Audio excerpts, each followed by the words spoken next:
Et oui, la revue de presse, c'est toujours l'affaire de Monsieur Renaud Kobia. Bonjour à vous, Renaud. Bonjour, Alix. Bonjour, Renaud. Bienvenue. Allez, on démarre avec le Patriote qui met en lumière les chantiers auxquels vont s'attaquer le nouveau gouvernement.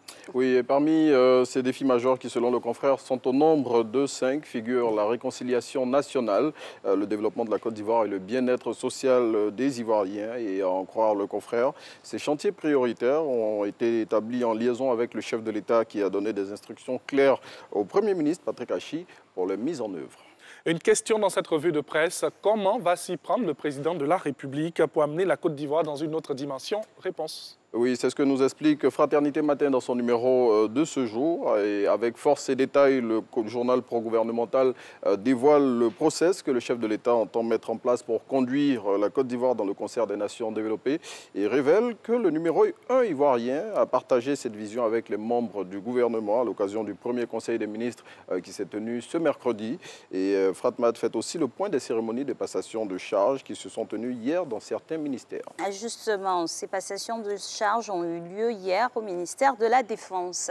Oui, et à cette occasion, le ministre de la Défense, selon le matin, a dévoilé ses priorités qui sont notamment la poursuite des objectifs et le renforcement des résultats de son prédécesseur, la protection des biens et des personnes et ainsi que la lutte contre le terrorisme et le grand banditisme. Le ministre Téné Birahima n'a pas manqué au cours de la cérémonie de rendre un hommage appuyé à feu Ahmed Bakayoko qui avait en charge ce ministère avant lui. Accord du président Alassane Ouattara pour le retour au pays de Laurent Gbagbo et de Charles Blé Goudé. Le président du COJEP bien s'en réjouit. Oui, c'est dans une déclaration qu'il a diffusée dans l'ensemble de la presse nationale de ce jour que Charles Blé Goudé dit toute sa joie après la décision du président de la République de faciliter le retour au pays de son mentor et lui après leur acquittement définitif par la Cour pénale internationale. Selon l'ex-leader de la galaxie patriotique, cette décision du chef de l'État ouvre la voie à la réconciliation. Et pendant que les partisans du fondateur du FPI attendent impatiemment son retour, les priorités du chef de l'État sont ailleurs. C'est ce que lance à sa une l'expression. Selon le quotidien Information, le président de la République, après avoir donné son accord pour le retour en Côte d'Ivoire de Laurent Gbagbo, continue son œuvre de développement du pays.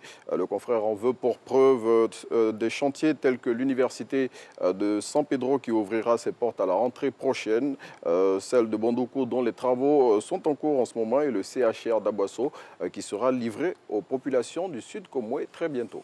Et c'est aujourd'hui que démarrent les activités de célébration du 75e anniversaire du PDCI. Oui, 3/4 de siècle plus tard, comment se porte le parti de feu Félix Houphouët-Boigny? Eh bien, la réponse à cette question se trouve dans le nouveau réveil de ce jour. Le confrère revient sur les péripéties qu'a traversé le plus vieux parti politique ivoirien durant toutes ces décennies et fait des projections pour les décennies à venir tout en soulignant pourquoi Henri Konan Bédié, qui tient les rênes du parti depuis le décès de son fondateur, mérite d'être célébré à l'occasion de ce 75e anniversaire. Et l'Inter revient sur l'attaque du poste de Kafolo. Oui, le confrère dévoile des secrets relatifs à cet assaut qui est le deuxième en moins d'un an sur le poste militaire situé à la frontière avec le Burkina Faso. À en croire l'Inter, cette ville frontière revêt un intérêt géostratégique majeur pour les terroristes. C'est ce qui expliquerait selon lui le harcèlement dont elle est victime de la part des djihadistes. Découvrez dans le numéro de ce jour du quotidien qui va au-delà de l'info ce qui s'est réellement passé à Kafolo dans la nuit du 28 au 29 mars 2021.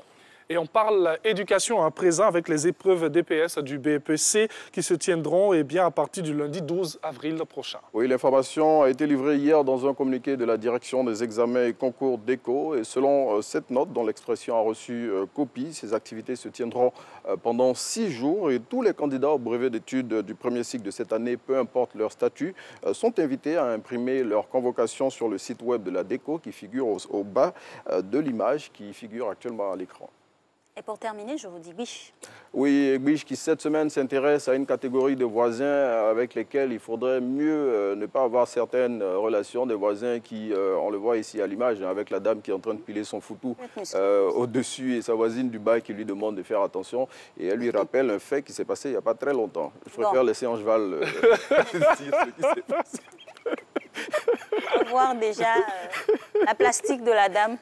Bon, franchement, ça explique tout. Hein. Elle lui rappelle qu'elle a sérieusement tabassé il n'y a pas très longtemps. Donc, si elle n'a pas envie de revivre cette aventure-là, qu'elle la laisse tranquillement finir. On peut piler foutu comme ça. Et puis se faire menacer, je ne suis pas sûre. Mais sinon, c'est une réalité. Oui, c'est une réalité qu'on vit dans tous nos quartiers. On a des voisins comme ça pour certains. En tout cas, on le dit, Yako. À des heures, à des heures indues qui font d'autres choses. Il y en a, elle encore, elle est en train de piler le photo. Il y en a d'autres qui jouent de la musique, mais vraiment... Ben oui, ça rentre dans le cas de la nuisance sonore hein, qui peut être dénoncée. Oui, toutes sortes de nuisances sonores. Qui peut être dénoncée. Là, même le photo qu'elle est en train de piler, c'est plus qu'une nuisance sonore. C'est un rythme régulier. Avec menace à l'appui.